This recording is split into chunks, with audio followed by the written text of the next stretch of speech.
কালিম্পংয়ের এই tree house দেখার পর আমরা চলে আসলাম আমাদের হোমস্টেতে।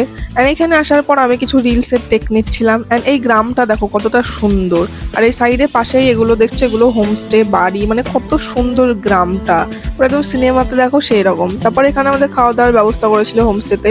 এটা হচ্ছে পাহাড়ি ডাল, শাক, ভাত, আর হচ্ছে আলু সেদ্ধ, আর তার সাথে এটা হচ্ছে পাহাড়ি দেশি মুরগির মাংস।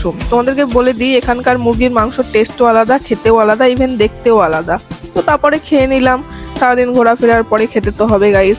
তারপরে আজকে মনটা একটু বেশি খারাপই ছিল, কারণ কালকে সকালে আমরা বেরিয়ে যাব, মানে আবার বাড়ি চলে আসবো মুর্শিদাবাদে। তো ওই একটু স্যাড ছিলাম আর কি। তারপরে খাওয়া দাওয়া করলাম, তারপর সন্ধ্যা রাতে তো আড্ডা হয়েছিল, চা কফি সব চলে, রাতে ডিনার করলাম।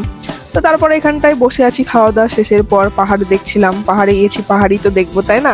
আর ভাবছিলাম যে কালকে চলে যাব, মনটা খারাপ করছিল। আসলে আমি যখনই পাহাড় ঘুরি আর যেদিন লাস্ট ডে হয় সেদিন আমার বিরাট মন খারাপ করে, কারণ আমার পাহাড় খুব ভালো লাগে। তো চলো দেখা হচ্ছে লাস্ট ভিডিও পার্টে।